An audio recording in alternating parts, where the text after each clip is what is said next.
challenged by Mr. Ayman, the CEO of ICD, a few days back when we were opening the Halal Fair. I was preparing my speech for days, and he came up and he gave a story. And everybody is talking about his story, and all our speeches were, not remembered at all. So this was a challenge for me, and I said today I will try to follow your example and not give a speech. I'm really proud that we have this event today in Sarajevo, because Sarajevo is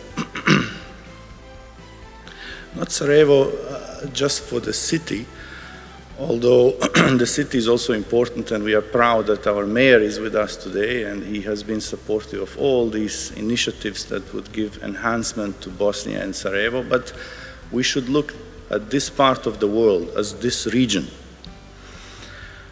This region is a very, very talented region. So we're really very proud, and we are happy that Dr. Hayat, you came here. It is an honor because Dr. Hayat Sindhi represents a new energy, a new wave within the GCC and Islamic Development Bank, which is bringing changes, especially in technology, innovation, and we are proud that you came here and you saw what we are and how we live and where we are. We're also proud that with us here we have very prominent members of the panel who are looking at the projects which are being presented to you. We have with us Sanela Pasic, the CEO of Addiko Bank. Dr. Sanela is actually one of the also very energetic leaders in this country, which is very similar, Dr. Hayat, to yourself. She is a lady full of energy and showing impact in our society. With us, we also have Zoran Puljic, a person who has contributed a lot to social entrepreneurship, and he became a big name in the international sphere in this area. We are very proud that we have a very, very prominent panel actually looking at the ideas. Again, Southeast Europe, if you look at the statistics coming out of this region, it's very impressive in any field. I challenge you to open up any prominent university in the West. You will see, just by our names, you can recognize which. You can recognize, I don't think any top university in the West would have at least 5, 6 top professors from here.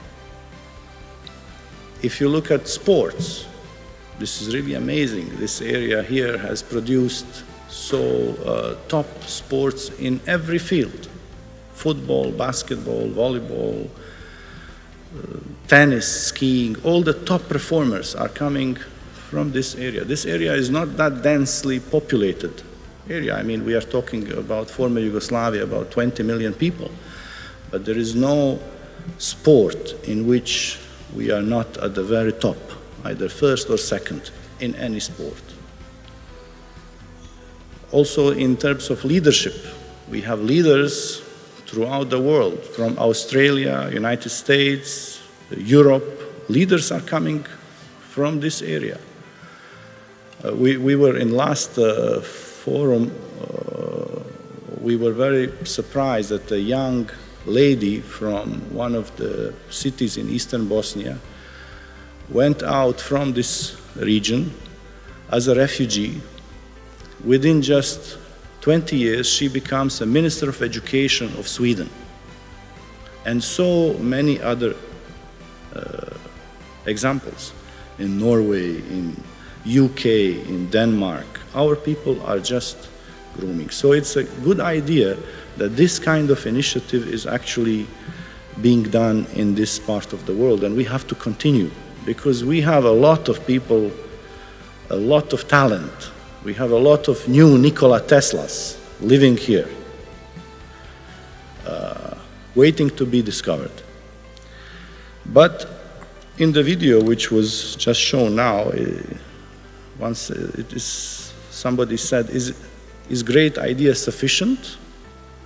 Great idea is not sufficient. From a great idea to realization or contribution to science and technology, there is a path of entrepreneurship. And this entrepreneurship is something that is very, very difficult. I think the idea part would be around 5% to the whole creation of new value. The 95% we need to have different kind of qualities, and I would just name few. Endurance, I think, is very, very important. Any great idea to realize itself to the end, you need a lot of endurance. You need a lot of, you cannot give up because you have a lot of ups and downs.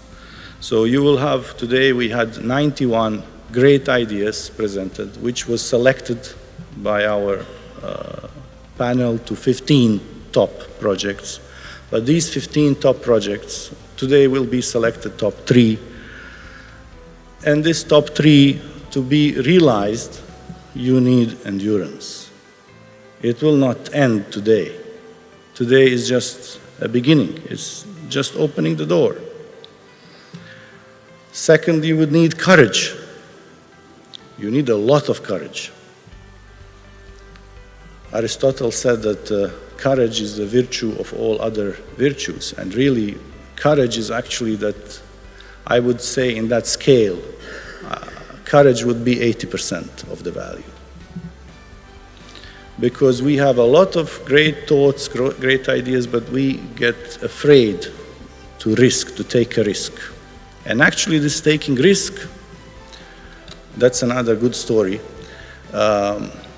Hegel, in his dilemma on how did we reach to the level in the Stone Age, how did we reach to have slavery? How did we transform in the Stone Age into the slavery? And you had actually people wandering around in the Stone Age, and somebody became a slave and somebody became a master. How did this happen? So Hegel said maybe the one who became master was smarter. Maybe he was more intelligent. But then, even if he's more intelligent, why did slave become a slave? Why does he listen to him? It's not the intelligence. Maybe the one who became a master was stronger. Maybe he was physically stronger. But we live in a Stone Age, he goes to sleep, you take a big stone and you throw it on his head, so he's not stronger anymore. It's not the strength.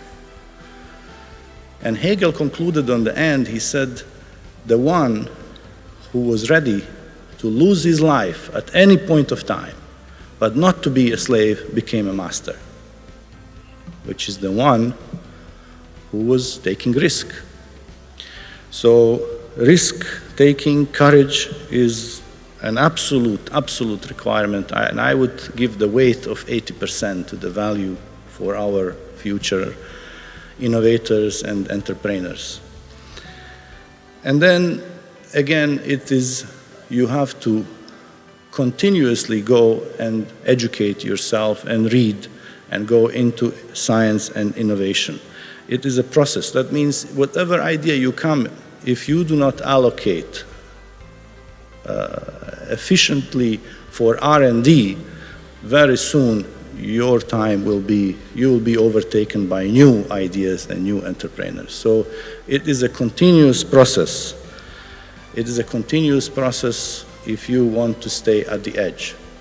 And the last thing, I think this is a challenge for us, for Islamic Development Bank, and also for BBI, and for ADICO, and for other institutions. When we are actually looking at the projects and looking at the innovators, we should try to find a way how to go into all areas, even rural areas, because a lot of talent is wasted there.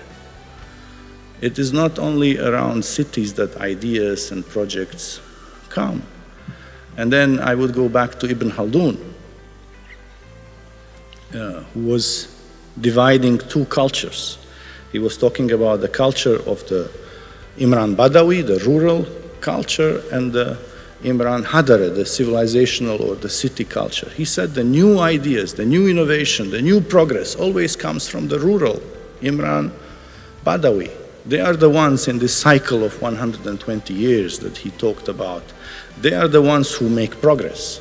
So it's a challenge for us to actually go and find the innovative minds that not only wait for them to find us, but we have to find them into a very remote parts of the world.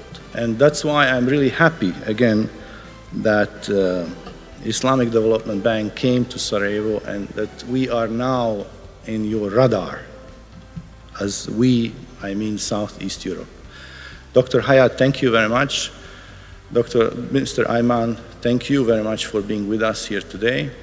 And all the panelists, thank you, and I wish you good luck for the 15 selected innovators, and I hope that you will have meritocracy, actually, that your selection will be based on merit, and that you will win, the best would win, and that the best 3 would go to Senegal and meet the 40 other top minds and innovators of the Muslim world. Thank you once again, and good luck.